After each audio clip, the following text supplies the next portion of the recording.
Hello everyone, welcome back to my channel. I hope आप सभी बहुत अच्छे होंगे एंड आप सभी की प्रिपरेशन बहुत अच्छी चल रही होगी। सो रिसेंटली आप लोगों को पता है, लास्ट 2 to 3 वीडियोस में मैंने आप लोगों को बताया था आने वाले 2024 एग्ज़ाम्स के लिए कैसे प्रिपेयर करना है। तो अगर आप लोगों का टारगेट है 2024 का एग्ज़ाम्स एंड आपने अभी तक वो वीडियोज़ नहीं देखी है, तो मैं आपको हाईली रिकमेंड करूँगी वो वीडियोज़ आप ज़रूर जाकर देखना। तो उस वीडियो में मैंने आप लोगों को बताया था कि मैं अब आपको नेक्स्ट सेक्शन वाइज स्ट्रैटेजी बताऊंगी, एक एक करके सब कुछ। मैं रीजनिंग, क्वांट्स, इंग्लिश सब कुछ मैं बताऊंगी। तो आज इस वीडियो में मैं आप लोगों को रीजनिंग की स्ट्रैटेजी बताने वाली हूँ। अगर आप मेरे चैनल पर नए हैं तो सब्सक्राइब करना मत भूलना, क्योंकि आगे आने वाली वीडियोस आपके 2024 बैंकिंग एग्ज़ाम्स के लिए डेफिनेटली बहुत ज़्यादा हेल्पफुल होगी। मैं अपने जितने भी एक्सपीरियंस से जो भी मैंने आज सीखा है वो मैं आप लोगों को बताऊंगी। बाकी अगर आपको मेरे स्कोर कार्ड्स देखने हैं तो आप ज़रूर मेरे चैनल पर जाकर देख सकते हो।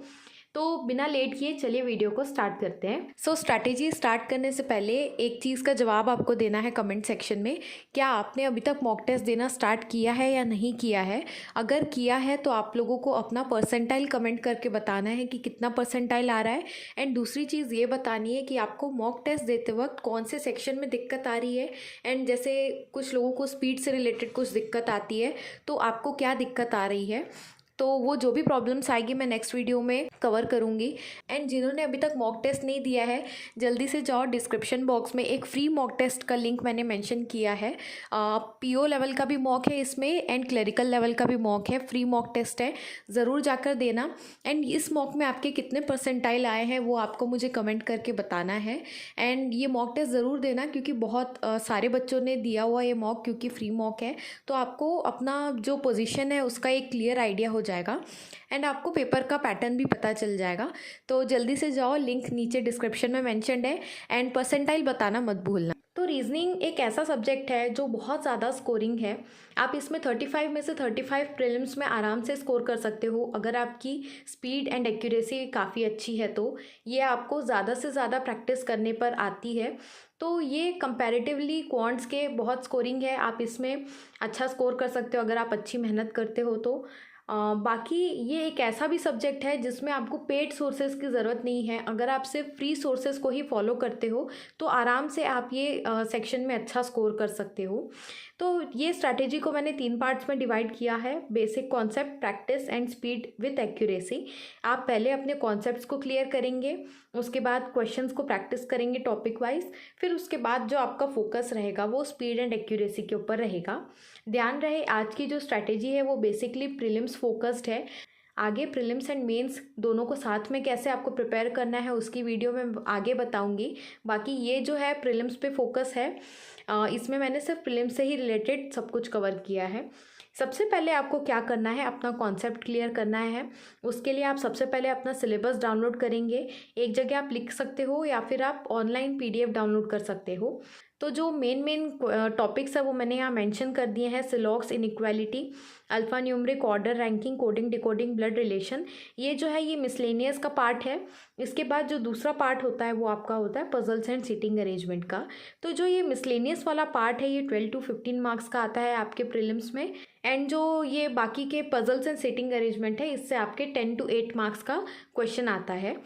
तो आपको क्या करना है, सबसे पहले इनके कॉन्सेप्ट को क्लियर करना है। तो सबसे पहले आप क्या करेंगे, कॉन्सेप्ट कैसे क्लियर करेंगे, आप एक एक टॉपिक उठाओगे एंड उसकी वीडियोस देखना चालू करोगे। आपको वीडियो लेक्चर्स देखनी है, आप यूट्यूब पे सर्च करेंगे। जैसे मान लीजिए आज आपने डिसाइड किया कि सिलॉक्स आपको कंप्लीट करना है, सिलॉक्स for banking exams pre level, ऐसे करके यूट्यूब पे सर्च करो, काफ़ी सारी वीडियोस आ जाएगी। आप वीडियो लेक्चर देखोगे, आप उसको सीखोगे, आप फिर उसके बाद उसके कुछ क्वेश्चंस को आप प्रैक्टिस करोगे, फिर आप मूव करोगे अपने नेक्स्ट टॉपिक पे। आप जब नेक्स्ट टॉपिक की वीडियोस देखोगे तो आपको क्या करना है, सिलॉक्स के 10 क्वेश्चंस भी आप सॉल्व करोगे, इनइक्वालिटी की वीडियोस देखोगे, उसके भी क्वेश्चन सॉल्व करोगे, फिर नेक्स्ट पे मूव करोगे तो इन दोनों के क्वेश्चन सॉल्व करोगे, इनकी वीडियोज़ आप देखते जाओगे।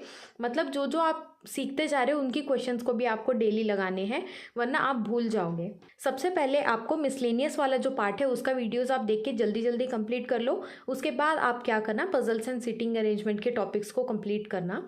ये करने में आपको 15 से 20 दिन लगेगा मैक्सिमम, क्योंकि रीजनिंग बहुत इजी सब्जेक्ट है, आपको ज़्यादा नहीं लगेगा समझने के लिए। आप समझ जाओगे, सीख जाओगे क्वेश्चंस को सॉल्व करना। बस आपको स्पीड में थोड़ी दिक्कत आएगी, जो पर्सनली मुझे भी आई थी। आगे मैं उसके बारे में भी आपको बताऊँगी, तो डोंट वरी। इसमें जो है आपको मेहनत करनी है, आप मेहनत बस करनी है। सीखना आसान है, मेहनत ज़्यादा करनी है बस इसमें, तो आप इसमें अच्छा स्कोर कर सकते हो। आप पहले क्या करोगे, इन सब की कॉन्सेप्ट वीडियोस देखोगे, उसके बाद आपको क्या करना है, क्वेश्चंस को प्रैक्टिस करना है। बाकी एक चीज़ मैं आप लोगों को बोलूँगी कि आप एक बार मेमोरी बेस्ड क्वेश्चन पेपर्स से गो थ्रू ज़रूर हो जाना। अगर आप लोगों को आप नए हो एंड आपको पैटर्न नहीं पता है अभी कि कैसा पैटर्न आता है रीजनिंग सेक्शन का, तो मेमोरी बेस्ड क्वेश्चन पेपर को आप डाउनलोड करके देख लेना। ऑब्वियसली अगर आपका अभी कॉन्सेप्ट क्लियर नहीं है तो सॉल्व नहीं कर पाओगे, पर 2023 का पेपर डाउनलोड करके एक आइडिया के लिए देख लेना। तो अब बात करते हैं पजल्स की। तो पजल्स में ये सारे टाइप्स के पजल्स आते हैं। जिसमें लोग सबसे ज़्यादा फंसते हैं वो है variable based puzzles, flat and floor and stack based, जिसमें नंबरिंग नहीं दी होती है। इन तीनों में ज़्यादातर लोग फंसते हैं। खासकर कि फ्लैट एंड फ्लोर अगर वेरिएबल के साथ आ गया तो उसमें बहुत ज़्यादा फंसते हैं लोग। तो मेक श्योर कि ये वाले जो है टॉपिक्स, इनके क्वेश्चंस आप ज़्यादा प्रैक्टिस कर लेना। बाकी आप जैसे जैसे प्रैक्टिस करना स्टार्ट करोगे तो आपको अपने वीकनेसेस भी पता चलेगी जब आप मॉक वगैरह देना चालू करोगे। जैसे मैं जब मॉक्स देती थी तो मेरा जो वीक था वो था स्टैक बेस्ड एंड शुरू में फ्लैट एंड फ्लोर मेरा भी वीक था। मैंने प्रैक्टिस कर करके उसको स्ट्रेंथ बना ली अपनी कि फ्लैट एंड फ्लोर के क्वेश्चंस वेरिएबल के साथ भी आ जाएंगे तो मैं सॉल्व कर लूँगी। तो यही सॉल्यूशन है, आप अपने वीक टॉपिक्स को पहचान लोगे तो उसकी ज़्यादा प्रैक्टिस करके उसको ठीक कर लेना।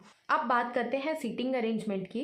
तो सीटिंग अरेंजमेंट में भी ये सारे टाइप्स हैं। शुरू में जब 2021 के एग्ज़ाम्स थे, जब मैंने पैटर्न तभी का देखा था, तब रेक्टेंगुलर, स्क्वायर और ट्रायंगल, ये तीनों से सबसे ज़्यादा पूछते थे। पर 2022 में ये थोड़ा चेंज हुआ। मेंस में हेक्सागोनल पजल भी, सीटिंग अरेंजमेंट भी आने लगी। तो डायनेमिक्स थोड़े चेंज होते रहते हैं, पेपर के पैटर्न चेंज होता रहता है, ट्रेंड चेंज होता है। इसलिए मैंने बोला था मेमोरी बेस्ड पेपर भी आप देख लेना। और सीटिंग अरेंजमेंट में जो भी टाइप्स के हैं सारे आपको प्रैक्टिस करने हैं। कोई भी अगर आप छोड़े एंड वो एग्ज़ाम में आ गया तो थोड़ा सा वरी हो जाता है लोग कि अरे ये मैंने प्रैक्टिस नहीं किया है। ये गलती मैंने की थी, इसलिए मैं आपको बता रही हूँ कि प्लीज़ आप मत करना। इनसाइड आउटसाइड वाला आता है, कॉन्सेंट्रिक वाला आता है, वेकेंट वाला आता है। मीन्स जैसे यहाँ पे 8 लोग बैठे हुए हैं तो एक सीट जो है वो वेकेंट है। इसमें भी बहुत ज़्यादा लोग फंसते हैं, ये भी थोड़ा हार्ड क्वेश्चंस में आ जाता है, हार्ड लेवल में। उसके बाद अनइवन नंबर ऑफ पर्सन्स बैठे हुए हैं, वो टाइप आता है। तो अब बेसिकली आपको सारे टाइप के सीटिंग अरेंजमेंट आपको सॉल्व करने हैं। इसके बाद थ्रेड मेथड के बारे में मुझे काफ़ी सवाल आते हैं, तो वो मैं बता देती हूँ कि हाँ ज़रूर आप थ्रेड मेथड से सॉल्व कर सकते हो, ये आपका टाइम सेव करता है।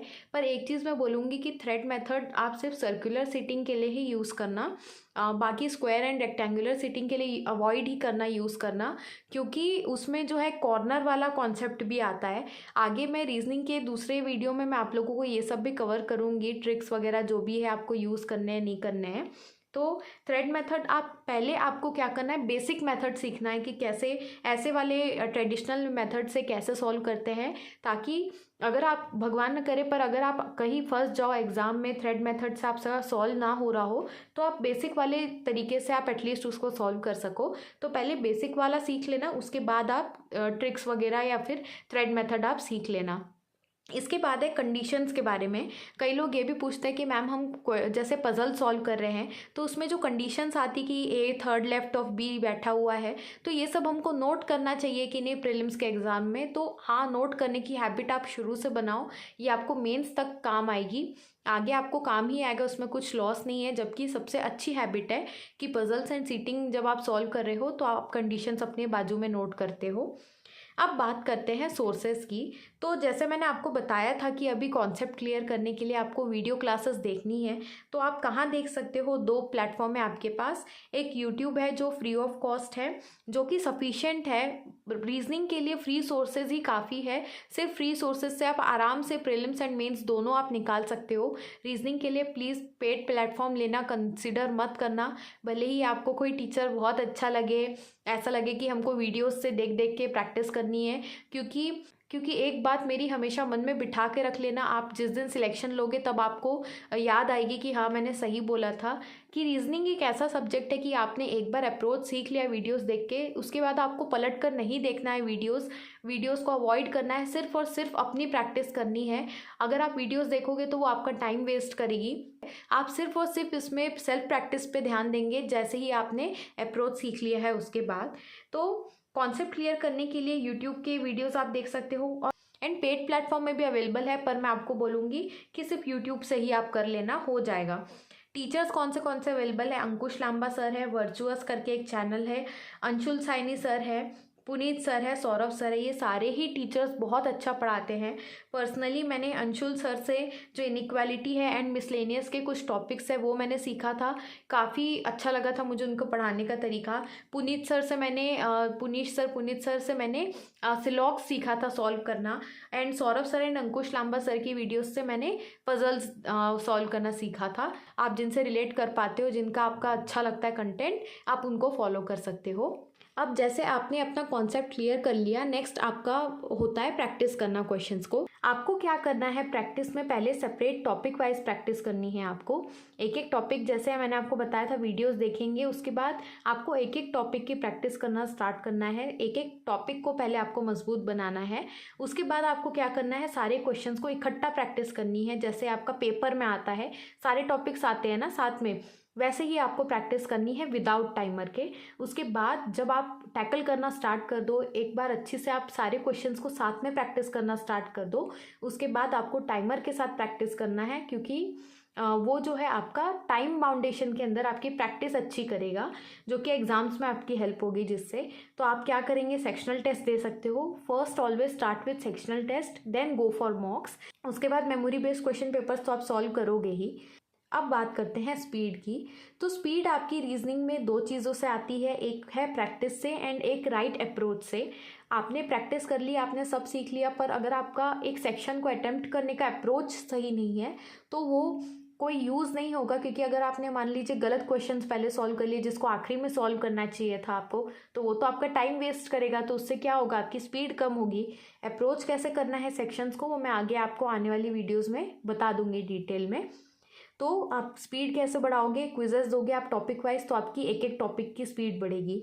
सेक्शनल टेस्ट दोगे तो आपको अप्रोच भी अपने आप सीखने लगोगे एंड आपको ओवरऑल सेक्शन की स्पीड बढ़ेगी।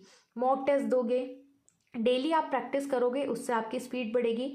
ट्रिक्स जो मैंने आपको बोला था कि शॉर्टकट्स एंड ट्रिक्स आप सीख लेना, उससे आपकी स्पीड बढ़ेगी। And right strategy to approach question, कि कौन से क्वेश्चंस को पहले करना है, किसको बाद में करना है, कब दूसरे क्वेश्चन पे स्विच करना है, ये सब आप जब सीख जाओगे तो अपने आप आपकी स्पीड बढ़ने लगेगी। बाकी स्पीड के लिए मैं एक चीज़ बोलूँगी कि मुझे काफ़ी कमेंट्स आते हैं कि हमारी स्पीड नहीं बढ़ रही है। तो हाँ, रीजनिंग ऐसा सब्जेक्ट है कि आपने अगर 10 दिन प्रैक्टिस किया तो 10 दिन में ही फटाक से आपकी स्पीड नहीं बढ़ेगी, आपको मेहनत थोड़ी और करनी पड़ेगी। 1 महीना मिनिमम लगता है अच्छी स्पीड आने के लिए। मैं भी बहुत फ्रस्ट्रेट हो गई थी अपने प्रेपरेशन के टाइम पे कि स्पीड नहीं बढ़ रही है, एंड सब एक ही सॉल्यूशन देते थे, प्रैक्टिस। पर वही एक सॉल्यूशन है, आपकी धीरे धीरे अपने आप स्पीड बढ़ेगी। एक रात में आपकी स्पीड नहीं बढ़ जाती है, तो आपको वो सब नहीं सोचना है, डरना नहीं है, बस सिर्फ प्रैक्टिस करते जाना है। तो अब मैं आप लोगों को बता देती हूँ ओवरऑल कि मैं क्या इस वीडियो में बोल रही थी। आपको पहले क्या करना है, मिसलेनियस क्वेश्चंस को सॉल्व करना है, फिर पजल्स एंड सीटिंग अरेंजमेंट क्या लो लेवल के क्वेश्चंस पहले सॉल्व करना है, फिर हाई लेवल के करना है। पहले क्लरिकल लेवल के क्वेश्चंस आप सॉल्व करोगे, फिर पीओ लेवल के करोगे। पहले आप बेसिक मेथड सीखोगे, उसके बाद आपको जैसे मैंने बताया ट्रिक्स, थ्रेड मेथड, वो सब हो गया, वो सीखना है। और हमेशा आपको टारगेट रखना है 35 में 35 क्वेश्चंस अटेम्प्ट करने का। कभी भी उससे लेस के लिए सेटल मत होना, हमेशा आप सोचना कि मुझे फुल अटेम्प्ट करना है, फुल मार्क्स में ला सकता हूँ, क्योंकि रीजनिंग एक ऐसा सब्जेक्ट है जिसमें मैं कर सकता हूँ। फिर है टारगेट आपको पजल्स एंड सीटिंग के लिए, ये ज़्यादा कोई आपको नहीं बताएगा, पर प्रीलिम्स में आपको हमेशा कोशिश करनी है कि आप अपना टाइम इसके अराउंड ला सको। 3 to 4 मिनट्स में आपका प्रीलिम्स लेवल का पजल सॉल्व हो जाना चाहिए। शुरू में आपको 10 मिनट भी लग सकता है, 8 मिनट भी लग सकता है, वो टाइम मुझे भी उतना ही लगता था। धीरे धीरे प्रैक्टिस करते करते फिर मैंने अपना टाइम 3 to 4 मिनट्स के अराउंड ले आया। तो ये थी वीडियो जिसमें मैंने आपको बताया रीजनिंग की strategy. I hope this video was helpful. अगर हेल्पफुल लगी तो बस कमेंट करके बता देना कि हेल्पफुल लगी है, it will mean a lot to me. बाकी मिलते हैं नेक्स्ट वीडियो में, तब तक के लिए बाय बाय।